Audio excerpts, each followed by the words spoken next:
Votre chaîne de télévision panafricaine For You Télévision, une autre vision du monde.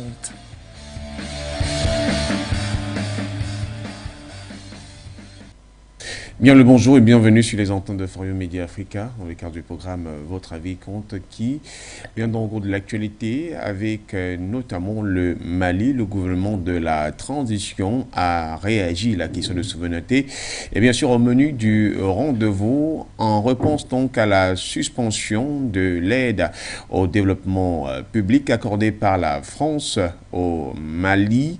Le gouvernement de la transition par la voie notamment d'un communiqué signé du ministre de l'administration territoriale, porte-parole du gouvernement et Premier ministre par intérim Abdoulaye Maïga s'est donc exprimé avec effet immédiat en interdisant bien entendu donc toute activité des ONG financées par la France et autres sur le territoire malien. Dans ce document aussi, le gouvernement tient à rappeler que la suspension dont fait mention le gouvernement français avait été actée et annoncée depuis février 2022.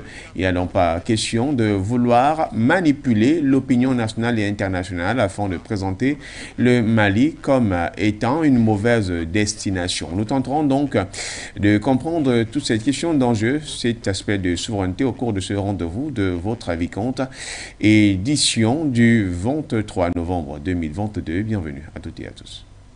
Votre chaîne de télévision panafricaine For You Télévision, une autre vision du monde.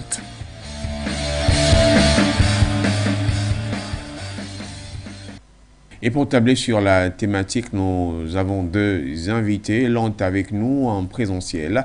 Tout d'abord, directeur de publication du journal Horizon Nouveau Magazine, puisque le journaliste panafricaniste, directeur de publication également de Africa First Cross News, un autre magazine panafricain, et responsable d'une ONC, Russo camerounaise.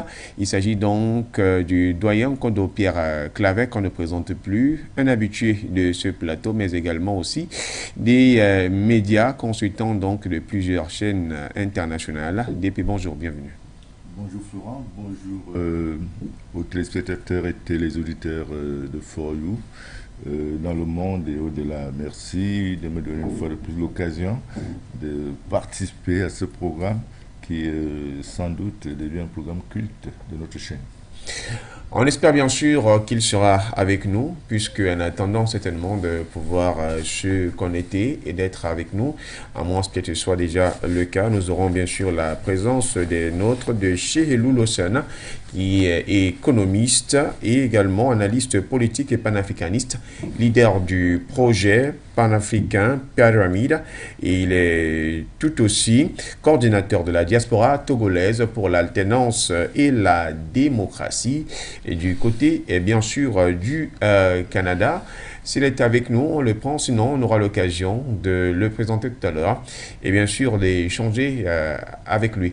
Mais avant toute chose, je voudrais vous poser la question d'épée. Lorsque le gouvernement du Mali réagit de ce qu'on appelle généralement dans le langage un peu familier du tic au tac, est-ce que clairement c'est pour démontrer une question de force en présence, en présentant un aspect que le Mali n'est plus le Mali dont on pensait avant, mais c'est un Mali qui est un État souverain? Oui, écoutez, en réagissant dans le tic au tac, le gouvernement malien a tout simplement affirmé sa volonté voudrait affirmer sa souveraineté. Et vous comprenez que ça n'a pas attendu longtemps pour suite à la déclaration des autorités françaises, et c'est parti tout de suite et avec effet immédiat.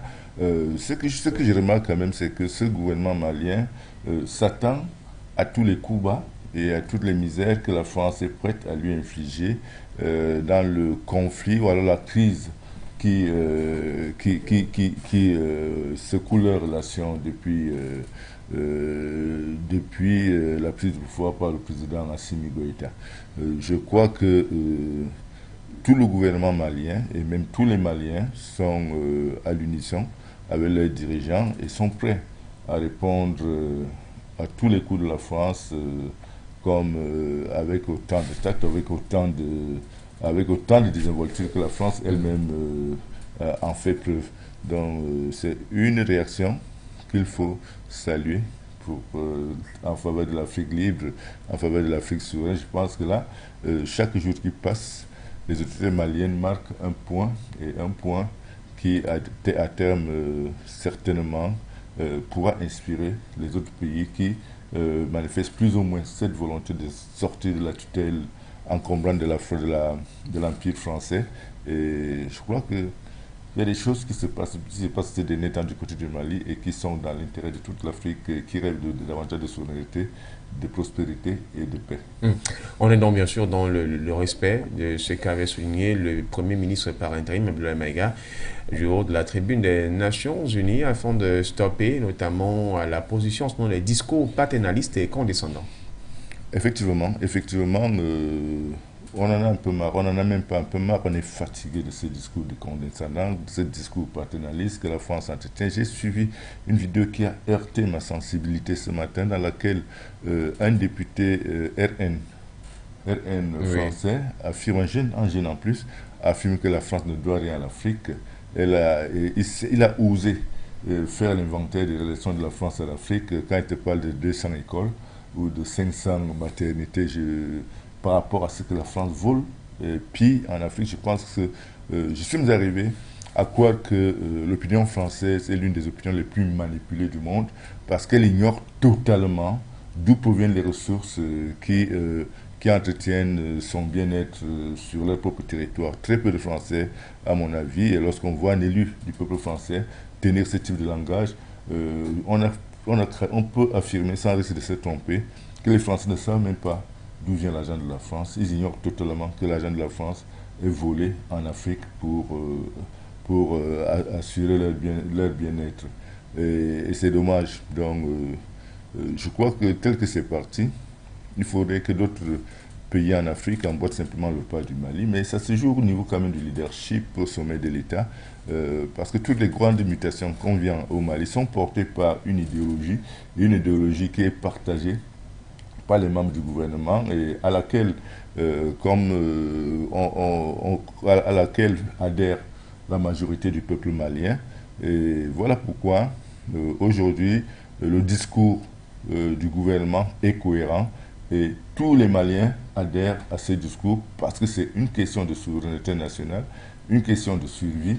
Sinon, ailleurs, on aurait déjà entendu, même à l'intérieur du pays, s'élever des voix contre la sortie de ce gouvernement. Je prends le cas du Cameroun, où certainement, s'il arrivait que le Cameroun, les autorités camerounaises prennent ce genre de décisions, on verrait déjà certaines OSC fantoches prendre position et condamner le gouvernement camerounais. Or, au Mali, on n'entend pas parler. Tout le monde est d'accord et tout le monde soutient le gouvernement parce que le gouvernement travaille dans l'intérêt du peuple malien.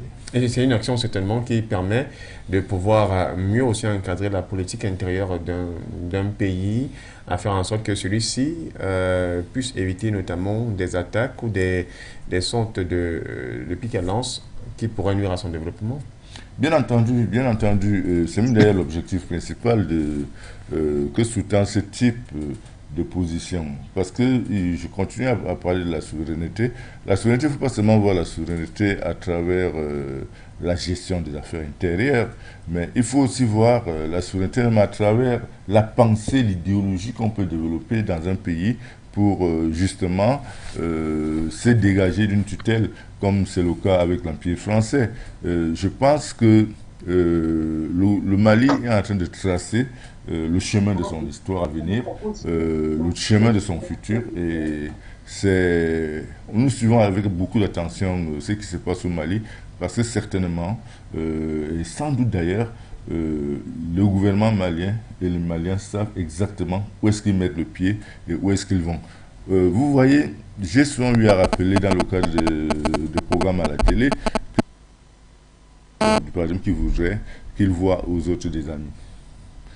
En matière de relations internationales, il n'y a pas d'amitié. En stratégie, on vous enseigne à voir, à votre avis, soit une opportunité, soit une menace. Ça ne s'enseigne pas, c'est impudent d'apprendre ce genre de théorie. Mais en réalité, c'est sur ça que devrait s'adosser la relation. C'est sur cela, ce principe que les relations entre les Africains et le reste du monde devraient s'appuyer. Quand on fait un bilan entre ce qu'on a toujours appelé l'amitié franco-africaine. Oui. Vous vous rendez compte qu'il n'y a jamais eu d'amitié entre la France et l'Afrique?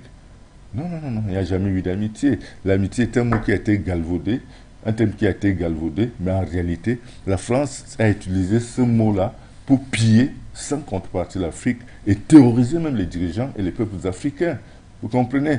Maintenant, lorsque les Africains ont le privilège de pouvoir prendre du recul, d'apprécier l'état des relations entre la France et nous, il est temps qu'on considère la France soit comme une opportunité, soit alors une menace. Or, en tout état de cause, la France est une menace pour l'Afrique, une menace pour sa sécurité, une menace pour son développement, une menace pour sa souveraineté. Et à ce titre, les Africains doivent tirer les leçons qui s'imposent et se détacher tout simplement de la France, comme est en train de le faire au Mali. Et ça ira crescendo au point où, à un moment donné, les Français seront persona non grata au Mali, tout simplement. Et bien sûr, on nous signale la présence avec nous de notre second invité depuis le Canada. On l'a annoncé chez Elou Lawson, économiste, analyste politique et panafricaniste, leader du projet panafricain Pyramide. Il est également coordinateur de la diaspora togolaise pour l'alternance et la démocratie. Monsieur, bonjour, bienvenue dans votre avis contre les antennes de For You Media Africa. Merci beaucoup pour cette invitation. C'est un plaisir pour moi de participer à ce panel. Je voudrais saluer tous les panafricains, tous les panafricanistes, tous les kélites, saluer tous les auditeurs et les téléspectateurs de votre chaîne et dire un peu comment vos émissions sont très importantes pour tous les panafricains et surtout tous les afro-descendants. Nous vous suivons avec beaucoup de plaisir depuis le Canada et l'Amérique du Nord. Merci beaucoup. Avant d'entrer pleinement dans le vif du sujet, je voudrais avec vous que nous puissions revenir sur ce communiqué du gouvernement de la transition malienne qui interdit donc la présence des ONG financées par la France sur son territoire à travers ce reportage. Le Mali reste et demeure un État souverain. En réponse à la suspension de l'aide publique au développement que la France accorde à l'État malien, le gouvernement de la transition a réagi. Par voie de communiqué daté du 21 novembre 2022, le gouvernement de la transition malienne a décidé d'interdire avec effet immédiat toutes les activités menées par les ONG opérant au Mali sur financement ou avec appui matériel aux techniques de la France, y compris dans le domaine humanitaire. Une décision forte qui vient corroborer avec les 3 principes définis par le colonel Assimi Goïta dans le cadre de la refondation de l'État et qui sont rendus publics dans ce document, à savoir le respect de la souveraineté du Mali, le respect des choix de partenaires et des choix stratégiques opérés par le Mali et la prise en compte des intérêts vitaux du peuple malien dans les décisions. Des principes qui, du haut de leur stature, ne pouvaient aucunement se laisser intimider par qui que ce soit. Et en rapport avec l'aide publique au développement suspendue par la France, le gouvernement de la transition malienne rappelle que cette déclaration n'est qu'un subterfuge destiné à tromper et manipuler l'opinion publique, nationale et internationale, au fond de déstabilisation et d'isolement du Mali. Le gouvernement de la transition du Mali rapporte que c'est depuis février 2022 que la France a notifié par voie diplomatique la suspension de sa coopération au développement en faveur du Mali. En somme donc, pour le gouvernement de la transition malienne, il s'agit là de non-événement. Le gouvernement invite par ailleurs le peuple malien à rester dans la sérénité et le soutien aux autorités de la transition dans leur noble mission de refondation de l'État et de lutte sans relâche contre les groupes terroristes. Votre chaîne de télévision panafricaine For You Télévision, une autre vision du monde.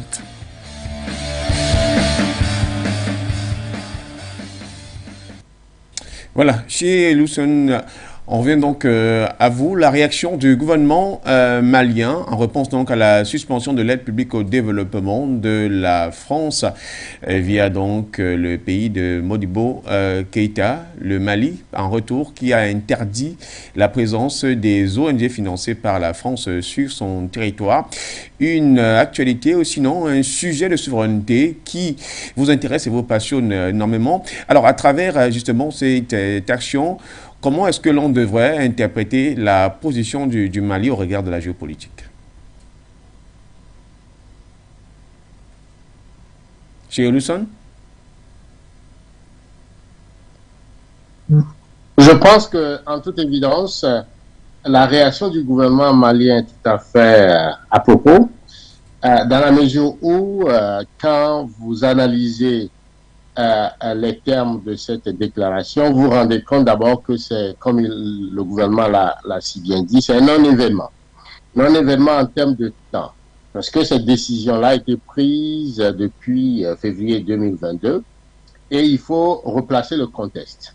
Février 2022, si vous vous rappelez, c'est la période où la CEDEAO, dans toute sa globalité, a décidé d'imposer sous la férule de la France des sanctions économiques et politiques, un embargo en termes sur le Mali. Et donc, cette période-là, la France est allée d'une main de fer en suspendant l'aide au développement au Mali. Mais ça n'a pas été annoncé. Et c'est aujourd'hui que la France l'annonce officiellement. Donc, en réalité, ce n'est qu'une stratégie de communication envers le Mali. Mais au-delà du Mali, c'est juste un épée de Damoclès que la France agite sur les autres pays pour leur faire comprendre que voilà, si vous hasardez justement à privilégier en tout cas des décisions qui vont dans le sens de votre souveraineté, eh bien, nous avons un moyen de chantage financier de notre gouvernement pour vous menacer. Et de ce point de vue, c'est un non-événement. Je pense que c'est tout à fait assez logique. Mais au-delà de ça, le gouvernement malien a bien précisé que ils n'ont aucun regret. C'est tout à fait justifié. Et que ça leur permet de restaurer leur dignité. Et il faut ressortir que la jeune française utilise, en tout cas, cet octroi d'aide, ce n'est qu'une stratégie de déshumanisation. Alors, le mot est là, je crois qu'il va falloir l'analyser. L'aide qui est présentée comme une œuvre humanitaire, une œuvre de développement en réalité, est une stratégie de déshumanisation, d'appauvrissement des pays africains. Et de ce point de vue également, je pense que le gouvernement malien a tout à fait raison. Alors, pourquoi le gouvernement a raison? Il faut, je crois que tout au long de ce débat, nous allons essayer de décortiquer sur le plan microéconomique et sur le plan macro à l'aide aux pays africains. C'est quoi depuis les années 60 jusqu'à ce jour, plus de 60 ans d'aide au développement, c'est quoi le résultat et c'est quoi la stratégie derrière l'aide et comment cette aide-là produit le sous-développement. Nous allons tout au long de ce débat le déconstruire. Nous voulons juste dire que depuis les années 60, les pays à l'indépendance, les pays africains étaient considérés comme des pays en voie de développement. Mais aujourd'hui, quand vous regardez l'espace francophone, la plupart de ces pays-là sont devenus des pays PPT, c'est-à-dire des pays très pauvres et très embêtés. Donc, l'aide en 60 ans n'a produit alors que du sous-développement et de l'assistanat. Et donc, aujourd'hui, je crois qu'il va falloir réfléchir sur cette aide-là. Et c'est l'économiste Sami Amir qui l'a dit, que l'aide au développement, en réalité, c'est l'aide des pauvres des pays riches aux riches des pays pauvres. Toute la question est là. Nous allons tout au long de ce débat donc apporter des éléments pour prouver comment l'aide au développement, en réalité, est un outil d'impérialiste, un outil d'asservissement, un outil de chantage dans les mains des pays occidentaux pour contrôler les pays africains, contrôler leur marché, contrôler leurs ressources humaines, contrôler les ressources de leur sol pour mieux les assister, les maintenir dans cet état de dépendance et de vassalité. Voilà, merci. Voilà, merci à vous pour cette entrée.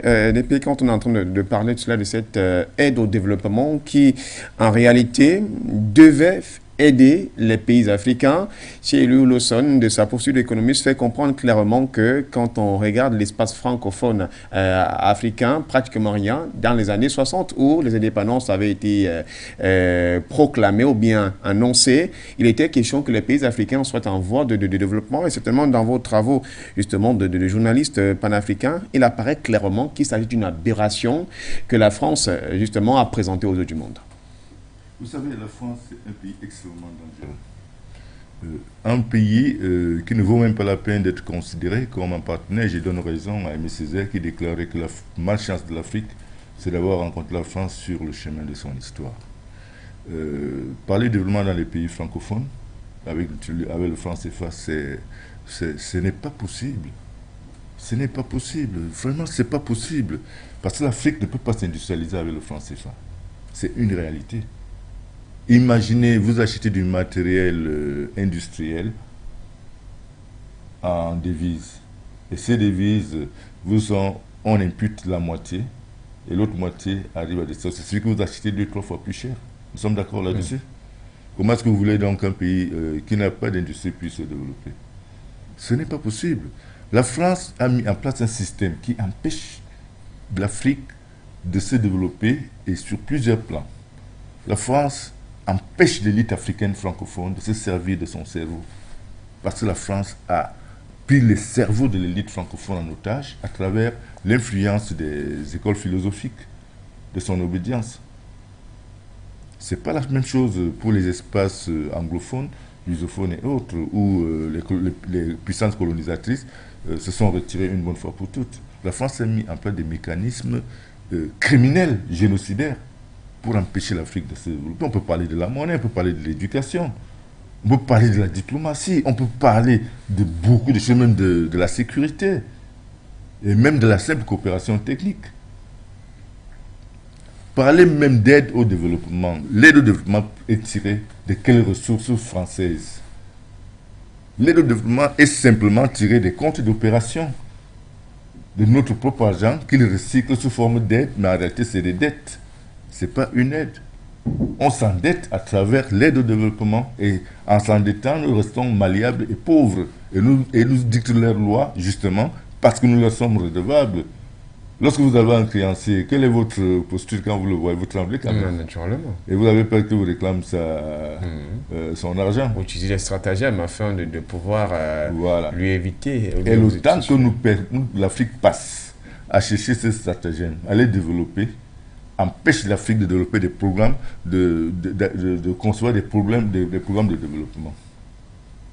C'est simple. Parce que tu as peur de ton créancier. Ton créancier qui puise sur tes propres ressources pour devenir ton bailleur de fonds. Mais c'est infernal. C'est infernal. Je ne sais pas où est-ce que nos économistes, anthropologues et autres font leurs études. C'est bizarre. L'aide au développement est simplement tirée des ressources du compte des opérations dans lequel l'argent généré par le service d'échange de l'exportation de nos matières premières. Ce sont nos matières premières que la France confisque et nous renvoie ça sous forme d'aide au développement. La position malienne est une position non seulement courageuse, mais très pertinente. Parce qu'on n'a pas besoin d'aide au développement vis-à-vis de la France, même vis-à-vis de l'Europe. Imaginez un seul instant, si l'Afrique devait être industrialisée, on ne parlerait plus d'aide. L'Afrique n'a pas besoin d'aide. L'Afrique a besoin d'une coopération gagnant-gagnant et de respect. Et c'est ce que la France n'a jamais pu admettre. Donc aujourd'hui, le Mali les autorités maliennes ont pris conscience des enjeux. Et les autorités maliennes ont décidé de prendre le taureau par les cornes. Et en prenant le taureau par les cornes, naturellement, c'est là, vous voyez un peu le décalage entre la déclaration. Comment est-ce qu'ils ont voulu user d'une décision prise en février pour la rendre publique en novembre? C'est de la manipulation. Et la France ne fait que ça, manipuler. Elle parvient à manipuler sa propre opinion publique. Au point où j'ai comme le sentiment que l'opinion publique française est l'une des plus corrompues et des plus aliénées de la Terre. Les Français ne savent même pas d'où proviennent les ressources qui alimentent le panier qui alimentent leur salaire de chômeur ou alors leur sécu. Ils ne savent pas. Combien de Français savent-ils que c'est en pillant l'Afrique que la France alimente, que la France leur accorde le bien-être? Il n'y en a pas beaucoup. Même dans les écoles françaises, on n'enseigne pas ça. Les autorités maliennes sont dans une posture, sont en position de force et ont déjà considéré la France comme une menace. Et à partir du moment où vous avez identifié une menace, tout ce que vous avez à faire, c'est de combattre cette menace. Et c'est ce que les autorités maliennes font. Et ça ira jusqu'à la rupture totale. Ça ira jusqu'à la rupture totale. Et ce sera bien parce que ce sera bien pour ce pays-là. On ne peut pas industrialiser un pays sans avoir accès à l'énergie, aux services de base tels que l'énergie, l'éducation et l'eau. On ne peut pas. On ne peut pas, c'est impossible. Donc le sous-développement ou alors la misère créée en Afrique est une misère extrêmement bien implémentée par l'Empire français à l'égard de l'Afrique. Oui, elle est mise en place et l'Empire français joue sur tous les leviers pour maintenir l'Afrique dans la pauvreté. Je vous ai pris un exemple terre à terre. Lorsque vous êtes votre bailleur, vous devez 1 an de loyer. Si jamais cela peut arriver, lorsque vous devez 1 an de loyer à votre bailleur, vous ne dormez plus. Parce que vous avez l'impression que vous êtes totalement à sa merci. Et vous ne pouvez plus réfléchir positivement. Tout ce qui vous préoccupe, c'est de savoir comment faire pour payer son loyer. Or, pendant ce temps, ce loyer continue à augmenter. Et c'est la même chose que la France fait à travers l'aide au développement. Elle continue à elle vous donne 100 francs CFA. Ces experts, sur les 100 francs CFA, pour un projet qui coûte 100 francs CFA, la France vous accorde les 100 francs sous forme de prêt que vous allez rembourser 300. Mais les 100 francs en question, la coopération technique que la France vous impose va vous obliger à reverser 80 francs à ses experts à lui. Donc en réalité, avec 20 francs, soit vous ne réalisez pas le projet, vous détournez toutes ces ressources, soit vous réalisez le projet au rabais. Alors, vous avez avancé, vous avez reculé, vous tournez en rond. Au contraire, même vous êtes endetté pour rien. C'est ça la technique de la France. Et c'est ce que les autorités maliennes sont en train de mettre en nu. Parce que quand ils cherchent les ONG, et non seulement ces ONG peuvent jouer un rôle trouble même au niveau de la sécurité du Mali. Parce que tous les espions français deviennent tous des employés de ces ONG françaises. Mais ils viennent espionner. Ils ne sont pas là pour servir l'humanitaire. Ils viennent espionner les autorités maliennes. Et là, c'est une décision très courageuse et appropriée. Parce qu'au moins, les autorités maliennes sauront qui réside dans son territoire et puis qui est-ce que... parce que sous le couvert d'une ONG, ces gens ne sont pas facilement contrôlables. Ils ne sont pas contrôlables.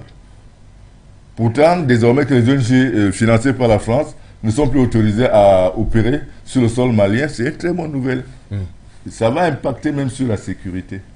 Sur la sécurité, parce que les mêmes ONG qui se retrouvent chez les djihadistes et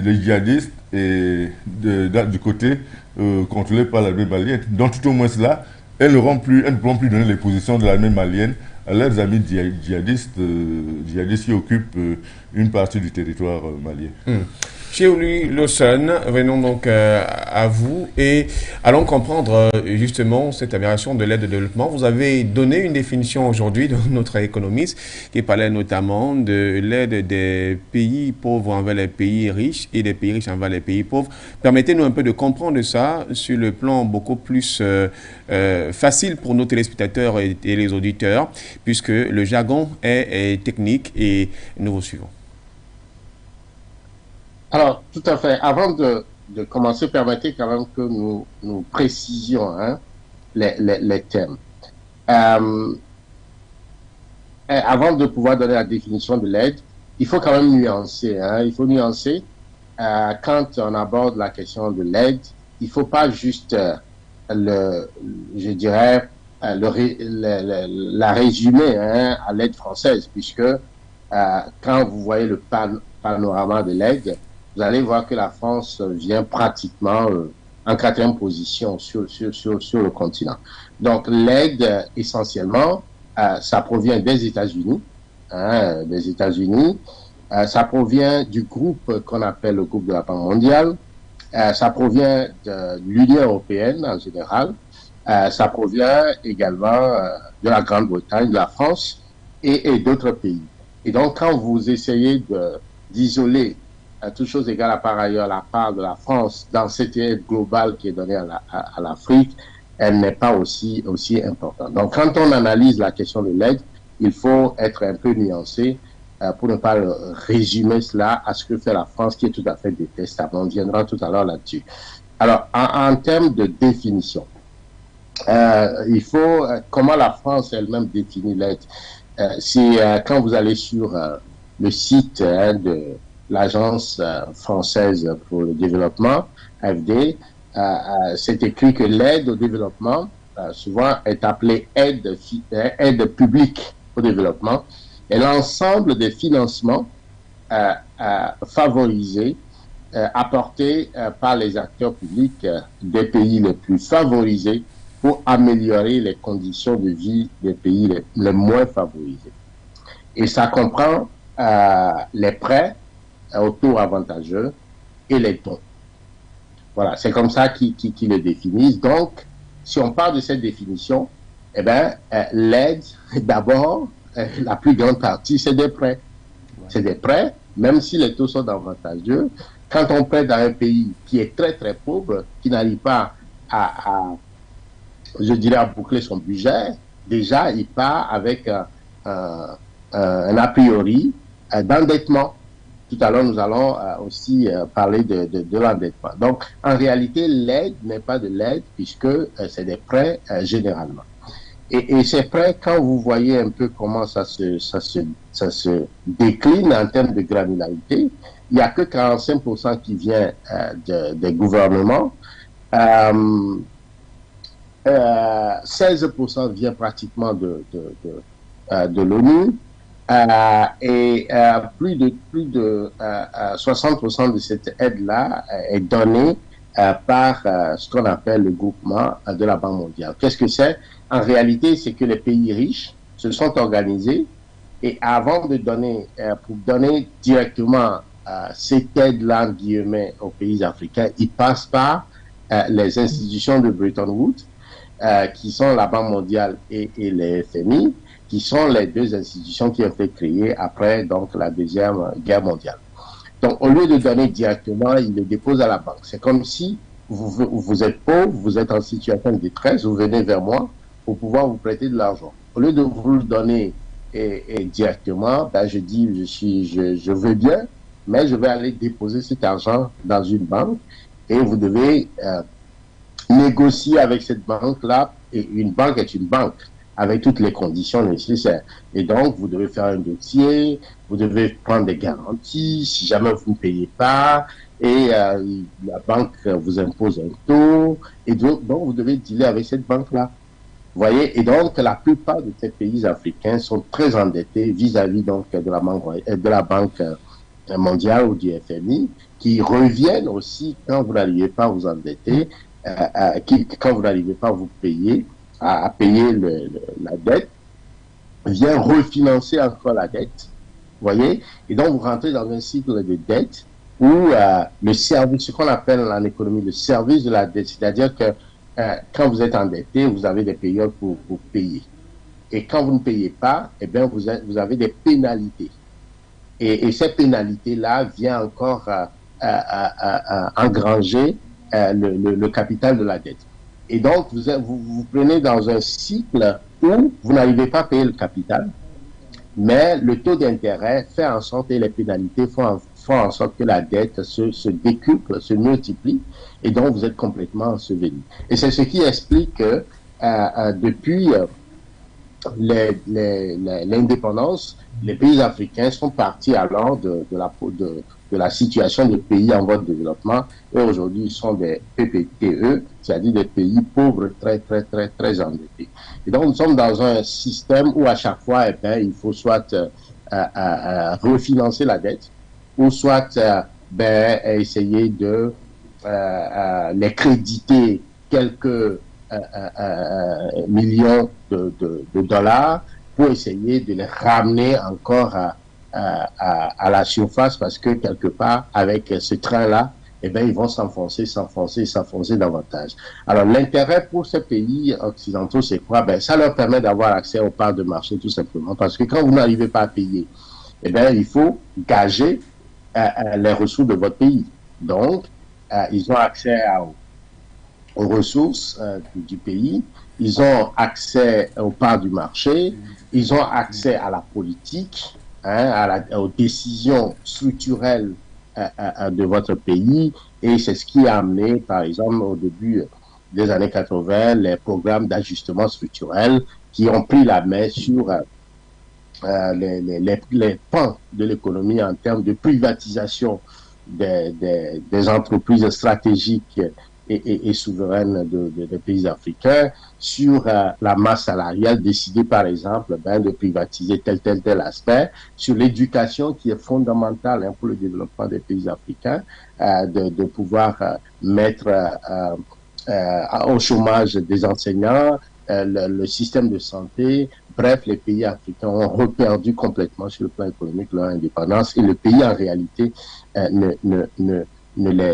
les appartient pas. Et quand vous voyez la dette de ces pays-là, ben, ils ont déjà engagé des générations d'Africains. Ils ne sont pas nés, mais lorsqu'ils vont naître, ils sont nés déjà endettés. Et c'est ce qui est absolument hallucinant. Alors, en regardant un peu les chiffres, depuis dans les 18 dernières années, l'Afrique a bénéficié globalement de 850 milliards d'aides publiques. Je vais vous donner un comparatif. Quand l'Europe a été détruite après la Deuxième Guerre mondiale et que les Européens sont retrouvés complètement affamés, complètement dans la rue, malades, je dirais très très pauvres, dans des conditions lamentables dues aux conséquences de la guerre, les États-Unis ont fait ce qu'on appelle un plan Marshall. Le plan Marshall, c'est une aide massive que les Américains ont fait à l'Europe pour sa reconstruction. Mais ils ne l'ont pas fait comme les Européens le font aujourd'hui à travers la FMI et la Banque mondiale. Et c'était un montant estimé à 173 milliards entre 1948 et 1952. Vous voyez, comparé aux 805 milliards d'aides à l'Afrique, il n'y a pas match. Vous voyez, et où est parti cet argent? Où est parti cet argent? Mais on a vu que sur le plan des effets, des impacts sur le continent africain, dans les années 70, le taux de pauvreté de la Banque mondiale a été estimé à peu près à 10% de la population. Aujourd'hui, nous sommes arrivés à 75% de taux de pauvreté sur le continent. Et on estime même, les projections disent que en 2030, eh bien, ce taux de pauvreté va aller à 90% de la population. Donc on se demande, mais à quoi a servi alors les 805 milliards de dollars investis sur le continent africain? Ça a produit la pauvreté, en toute évidence. Et dans la répartition de cette aide-là, comme je l'ai dit tout à l'heure, les États-Unis viennent en première position, 117 milliards, vous voyez, donc 17%. Le groupe de la Banque mondiale tient à concurrent de 104 milliards, donc 15%.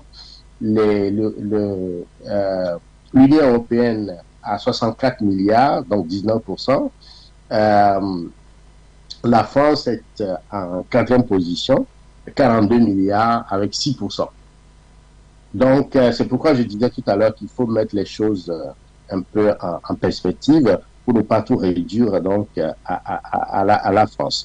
Et dans ces 6 milliards, il faut encore revoir un peu dans la granularité pour voir que il y a, c'est redivisé, donc il y a le gouvernement français, mais il y a une partie qui est donnée aux ONG, il y a une partie qui est donnée donc à d'autres institutions, qui fait que c'est pas toute l'aide que le gouvernement africain reçoit. C'est redistribué à leurs propres institutions, à leurs ONG, à leurs assistants techniques. Tout ça est comptabilisé dans l'aide. À la fin de la journée, eh ben, il n'y a que 40% de cette aide-là qui arrive donc dans les mains du gouvernement africain. De toute façon, il est clair aujourd'hui que l'aide est un moyen d'asservissement.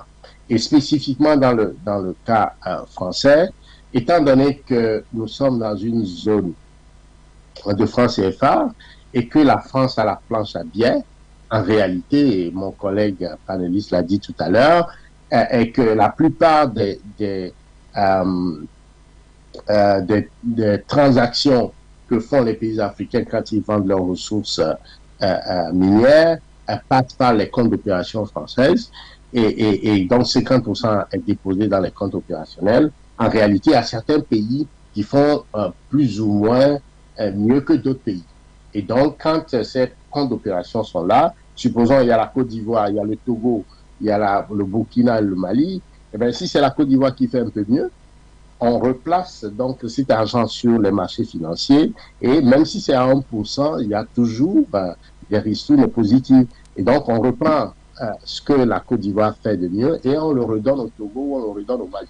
Donc, évidemment, c'est vrai que c'est l'argent des Africains, en tout cas des pays africains, qui sont redonnés sous forme d'aide à d'autres pays et n'est pas ruissellement parce que ça profite aux entreprises françaises puisque à la fin de la journée, c'est eux qui ont les marchés. Quand le budget est voté au niveau d'un pays, eh bien, ce budget-là couvre les coûts d'opération des pays en question.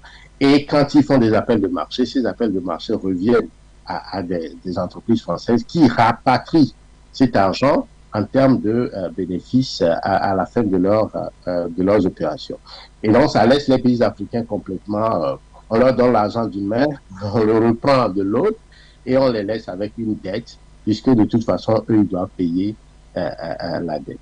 Donc, c'est un système assez vicieux, un cercle vicieux d'appauvrissement des pays africains. Et quand le président français vient nous dire ou menacer, par exemple, de retirer l'aide, il joue un peu au Tartuffe. Hein. Je pense qu'il va falloir peut-être qu'il revoie cette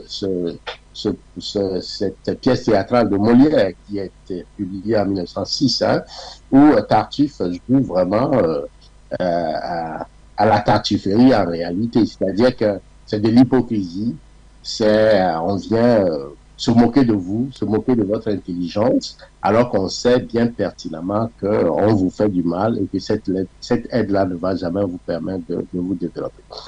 On ne peut pas compléter ce tableau sans quand même mettre en avant la responsabilité des Africains. Parce qu'il y a des gouvernements kakistocratiques qui, quand ils reçoivent cette aide-là, avec ce système de corruption, avec les intérêts français aussi, rapatrient cet argent et vont investir dans les pays européens en termes d'acquisition d'immobilisation, de villas, de comptes en banque. On l'a vu dans le cas, par exemple, du gouvernement de Mobutu, de Houphouët-Boigny, en tout cas de Sassou Nguesso, avec le gouvernement de Malabo, Théodoro Obiang Nguema, avec son enfant qui est vice-président avec les affaires en France, et également aux États-Unis, des biens qui sont saisis. Donc, tout cet argent-là retourne en Europe et va acquérir des biens et souvent, c'est encore perdu.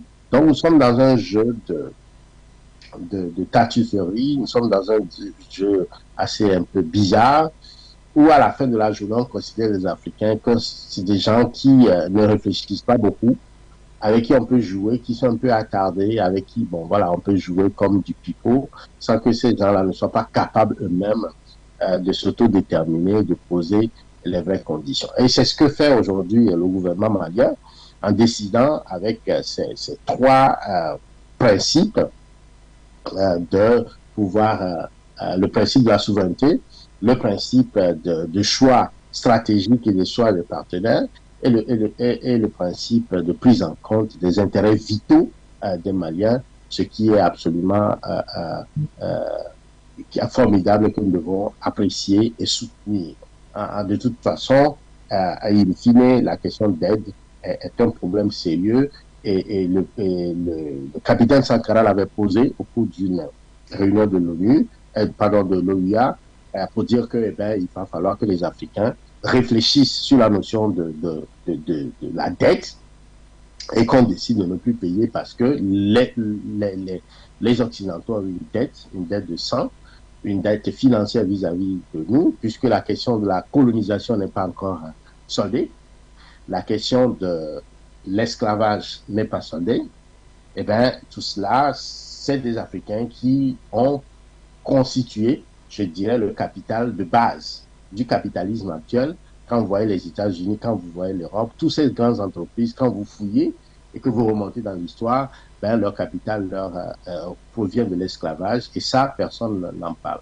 Donc, il y a une réelle question qu'il va falloir poser et ce n'est pas normal que les pays africains continuent par payer les dettes de la colonisation et que et jusqu'à présent, à la France, ce n'est pas donc acceptable. Alors, nous sommes dans un jeu qu'il va falloir peut-être remettre les pendules à l'heure et que les vrais sujets doivent être reposés aux Européens de la façon dont ils dans leur impérialisme, en tout cas dans leur système impérialiste vis-à-vis de l'Afrique, il va falloir, si on veut sortir de cette situation, reposer le problème de façon holistique sur les tenants et les aboutissants de la question de l'aide et de la dette. Merci à vous, avant peut-être de revenir, parce que le programme étant bien sûr celui de 60 minutes, quand on a écouté DP, le l'enchaînement, l'explication technique de chez Eluson, on nous posons la question en fait de savoir à quoi est-ce que nous sert cette aide-là, même ces ONG qui sont parfois entre guillemets financées, qu'est-ce qu'elles font réellement leur travail, à part peut-être de jouer aux espions, comme l'a souligné tout à l'heure un internaute. Oui, disons que l'Afrique devrait tirer des leçons. Je pense que la première chose que les Africains ont à faire, c'est de dresser le bilan de la présence française dans nos pays. Je vous le rappelais encore, je crois, hier ou avant-hier, où j'ai quand même eu à rappeler que la France est officiellement présente au Cameroun depuis 1918, c'est-à-dire ça fait 104 ans. Et en 2018, la France n'a jamais fêté son centenaire. Vous pensez que si c'était un événement majeur, considéré comme majeur dans le rapprochement de la France, ou alors pour polir l'image de marque de la France vis-à-vis du Cameroun, je suis certain que la France aurait organisé même une semaine du centenaire ou un mois du centenaire, sinon même une année du centenaire français en Afrique. Ça n'a pas été le cas. Parce que justement la France est consciente de tous les travers, de toutes les difficultés dans lesquelles elle enferme l'Afrique et peut faire l'impasse pour que l'on ne se rende même pas compte qu'elle l'a depuis avec le même résultat que nous vivons au quotidien. Donc, je pense que l'Afrique a à faire, chaque génération doit relever les défis de son époque. Les autres ont fait ce qu'ils ont pu. Aujourd'hui, il revient aux générations actuelles africaines de prendre la mesure de l'imposture française et de prendre également les décisions qui s'imposent pour que la postérité puisse jouir de notre travail. Je pense que lorsque je l'ai dit, il est question, clairement question à l'analyse. D'abord, c'est ce que moi-même j'étais en train de dire également, l'analyse de notre appelant, bien réalité. Nous ne percevons pas, nous n'arrivons pas à avoir le courage d'indexer la France comme étant l'un des facteurs principaux du sous-développement de notre continent, à travers justement ces mécanismes parmi lesquels l'aide, ce qu'ils appellent l'aide au développement, occupe une place privilégiée. Or, sur le plan sémantique, ce n'est pas une aide, c'est une dette, je le disais. C'est une dette parce que cette aide en question est remboursée avec des intérêts. Ce n'est pas une aide. Et puis quand on parle même d'aide, cette aide-là, il tire les ressources destinées affectées à cette aide-là de quel compte? Or, nous sommes d'avis que pour le cas de la France, c'est le compte des opérations qui permet à la France de disposer d'énormes ressources, de retenir abusivement d'énormes ressources issues de l'exportation des matières premières d'origine africaine. et de pouvoir les recycler sous forme d'aide. Vous savez, c'est d'un cynisme à la limite satanique. C'est votre argent qu'on vous reprête en vous imposant des conditions pour que vous payiez même plus cher. Et c'est ça qu'ils appellent aide. Ils ne nous aident en rien. Au contraire, ils nous applaudissent. Et cette aide impose aux Africains une espèce de ce que j'appelle souvent l'engrenage, un engrenage à l'endettement. Et c'est à cause de cet engrenage à l'endettement que nous devenons vulnérables. Parce que nos ressources, le peu de ressources que nous produisons, est retenu, pour certains produits même, ces retombées-là sont retenues au niveau des services des douanes. Je prends le cas des produits de première nécessité comme le riz. Au Cameroun, avec la nouvelle loi des finances, la taxe sur le riz va passer de 5 à 10%. Est-ce que vous savez que cette taxe est directement retenue, affectée, ou alors retenue par le service de la dette d'office? C'est pour ça que le Cameroun ne peut pas produire du riz. Parce que le riz étant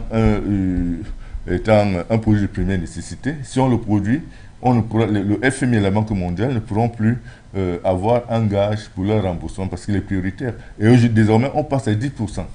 Ce qui signifie que sur le marché, le riz, d'ici janvier, le riz va exploser. Puis le riz va exploser.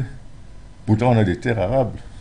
On ne peut pas produire parce que les institutions de Bretton Woods interdisent aux États africains qui sont endettés auprès de ces institutions de continuer à produire. Les imposent un désengagement quasi total des secteurs de production.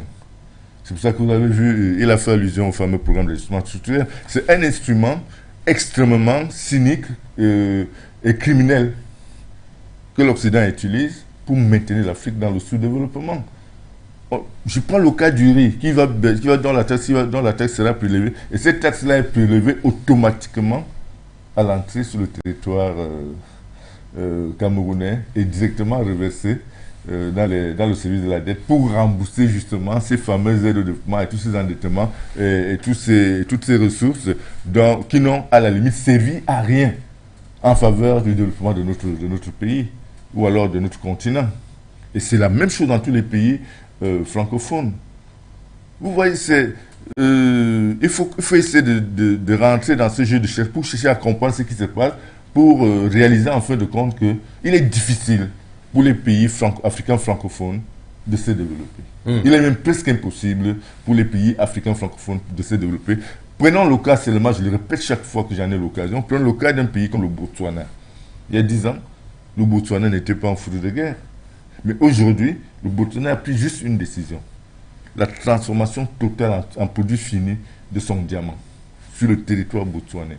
Arrivé dans la capitale botswanaise, vous allez découvrir des choses incroyables. Vous allez découvrir des infrastructures, des immeubles. Vous allez voir comment un peuple vit de ses richesses. À côté donc de cette aide au développement, et c'est même l'aide au développement également qui entretient les réseaux de corruption. Ah oui?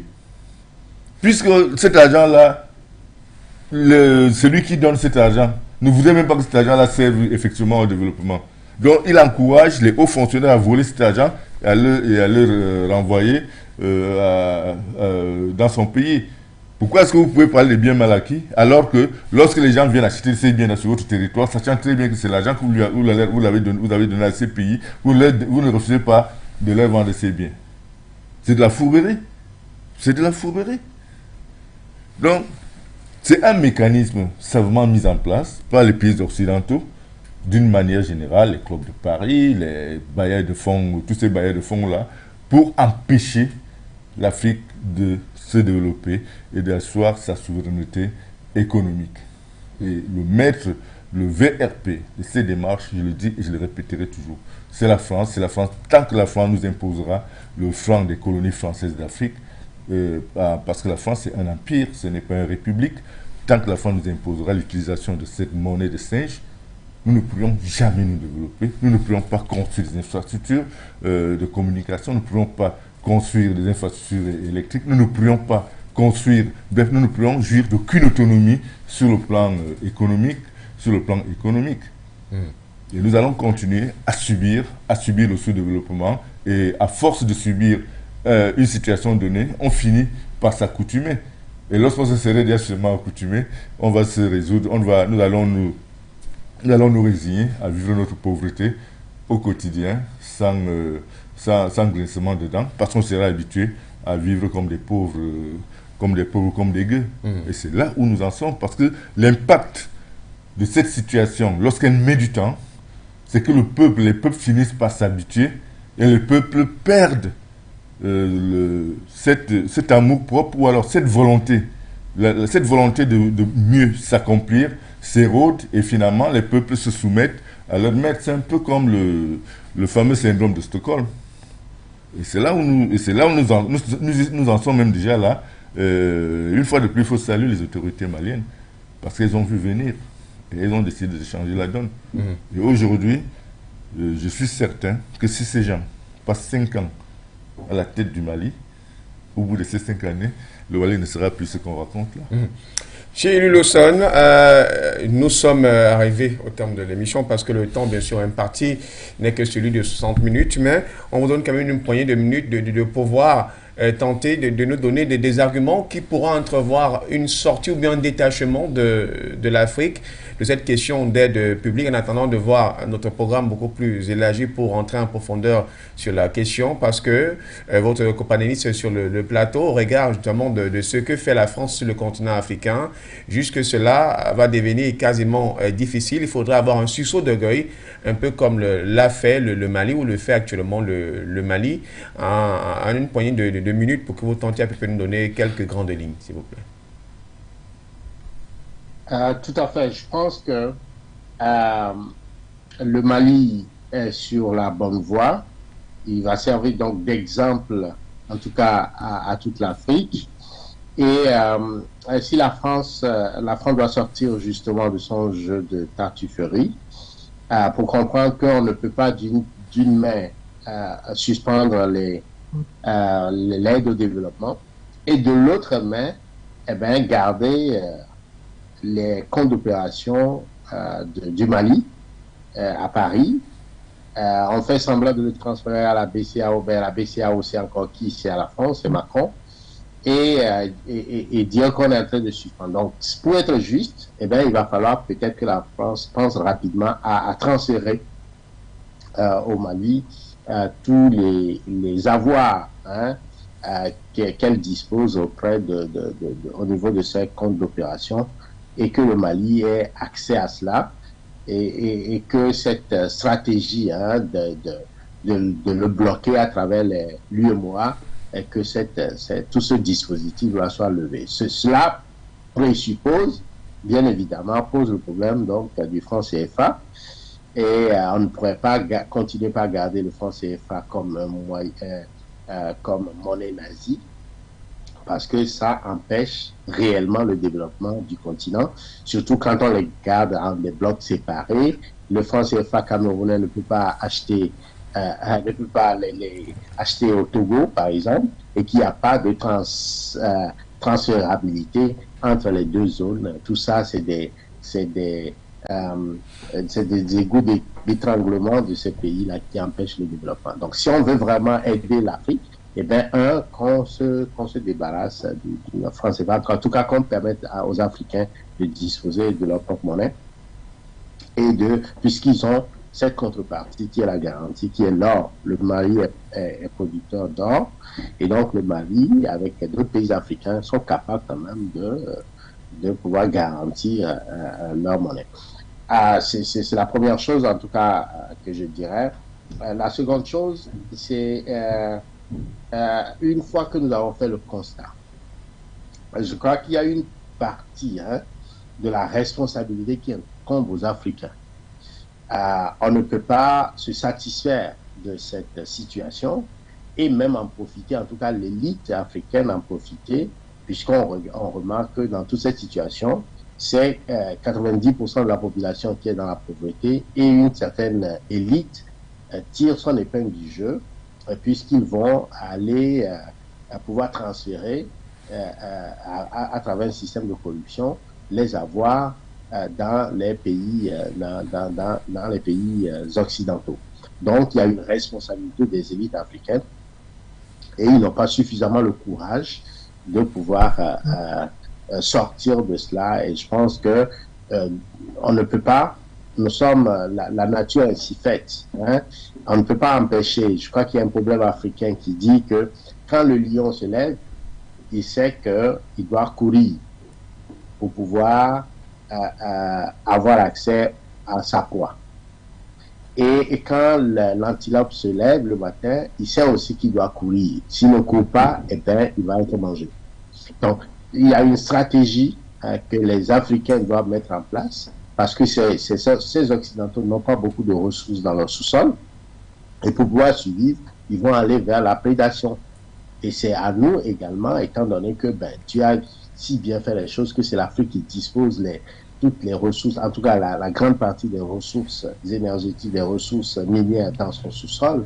Il va falloir qu'on réfléchisse globalement au niveau de l'Afrique, sortir justement de cette balkanisation issue de la colonisation, où on pense pays africains, Togo, Ghana, Bénin, etc., pour qu'on comprenne que nous devons, en tant qu'Africains, se réunir, aller vers l'État fédéral africain, mettre ensemble les ressources, mutualiser nos efforts pour sortir de ces compartiments, cette balkanisation, et défendre les intérêts de l'Afrique dans sa globalité. Alors, il faut s'inscrire dans une stratégie de la globalité de la stratégie que de rester dans la stratégie de la globalisation. Vous voyez? Et donc, il y a des choses à faire et le Mali nous montre le pas.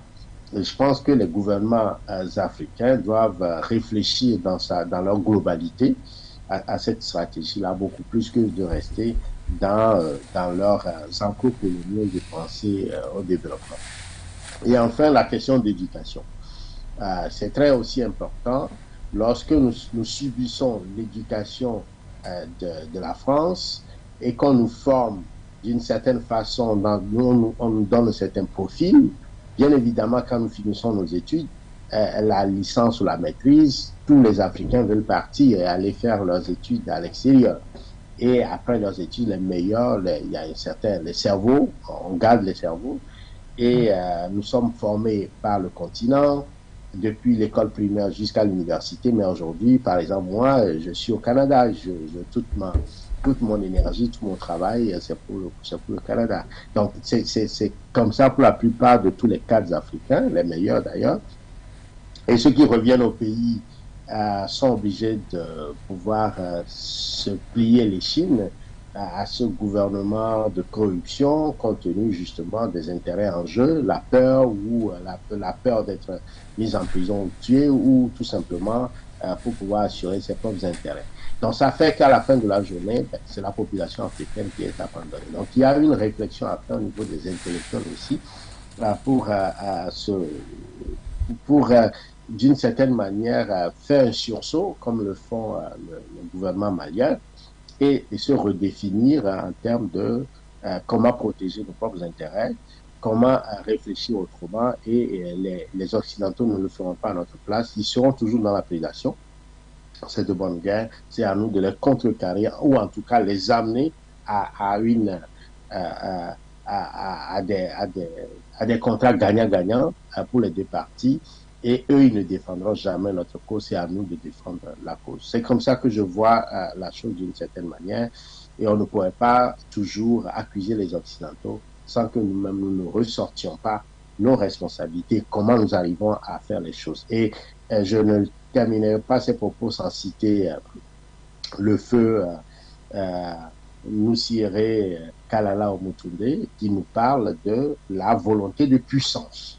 Nous devons nous-mêmes avoir cette volonté de puissance, la développer. Et il a donné des exemples dans le cas du Cameroun, par exemple, où comment nous continuons toujours par utiliser ou acheter des boîtes de conserve de tomates, alors que entre Douala et Yaoundé, il y a des terres où on peut produire des tomates. Voilà. Et comment se fait-il que nous ne pouvons pas nous apprivoiser l'énergie? Aujourd'hui, l'Afrique n'est pas du tout électrifiée. Et donc, nous avons des ingénieurs, il a parlé de la géothermie. Donc, il y a des exemples qui sont là où les Africains doivent se prendre conscience. Et j'espère que les travaux qui s'en viennent le 16 décembre au niveau de Panafricain va dégager des orientations très sérieuses pour repenser l'Afrique, pour que la renaissance de l'Afrique partent sur des principes et des valeurs assez solides et qui se tournent vers le développement de l'Afrique, de la protection des Africains et le devenir des Africains. Chez Elou Leson, merci pour votre participation, mais surtout votre disponibilité. Comme je l'ai évoqué, on tentera, pourquoi pas, d'ici la fin de cette semaine, évoquer clairement la question de l'aide au développement public comme un frein au réel développement des peuples africains. Je vous souhaite de passer, je ne pourrais pas dire une belle matinée, mais peut-être une bonne journée, puisque nous sommes pratiquement chez vous dans les cours de 3h40. Merci d'avoir été des nôtres. Merci pour cette invitation, c'est un plaisir d'avoir participé. Je salue tous les panafricanistes. Merci pour votre émission. Ça nous fait plaisir toujours de vous suivre depuis l'Amérique du Nord et on vous salue bien que nous sommes en pleine nuit ici au Canada. Merci à vous, je vous souhaite de passer une bonne journée. Et puis, merci une fois de plus pour votre disponibilité ce matin pour que nous parlions voilà, des questions de géopolitique, mais surtout de développement du continent africain. Merci beaucoup. Je voudrais insister sur un aspect. Vous savez, les peuples sont à l'image de leur éducation. Les peuples sont essentiellement à l'image des valeurs culturelles qui les caractérisent. L'Afrique est pratiquement à la croisée des chemins. Contrairement à des pays comme la Chine, où les cultures sont très fortes, où la culture impacte beaucoup sur le plan national. Aujourd'hui, il est difficile pour les Africains francophones de sortir la tête hors de l'eau, parce qu'ils ont été formés dans un système bien pensé, ils ont été éduqués dans un système bien pensé à la faveur des accords de coopération en matière d'éducation. Il est donc question pour ceux qui voudraient diriger nos pays dans l'avenir de remettre à plat, de procéder à des réformes extrêmement profondes du système éducatif pour qu'on puisse espérer avoir des Africains qui seront tout au moins patriotes, parce que je ne sais pas si on vous a enseigné l'instruction civique à l'école. À l'époque, moi je faisais l'école primaire, on m'en a enseigné. Mais aujourd'hui, on n'en parle plus beaucoup. Je crois donc qu'il faut revenir au choix stratégique. Il faut procéder à des réformes profondes sur le plan éducatif pour que, enfin, en s'adossant sur des référents endogènes, pour qu'enfin les Africains puissent s'inspirer des grands hommes qui ont fait l'Afrique, des grands hommes qui ont marqué leur temps positivement, afin de pouvoir se projeter face aux défis qui les interpellent au sein du concert des nations. Je n'aurais pas chuté par là, que je partirai de ce programme sans être satisfait, mais je pense que nos téléauditeurs ont été satisfaits par nos commentaires, par nos explications, par nos analyses. Donc, rendez-vous pour la prochaine fois. Merci donc à vous, merci également à la technique qui a pris donc l'assurance d'abord le papier. Votre chaîne de télévision de Liga Roger, madame, monsieur, restez des notes des programmes de Foyo Média Afrique à se poursuivre. Votre chaîne de télévision panafricaine For You Télévision, une autre vision du monde.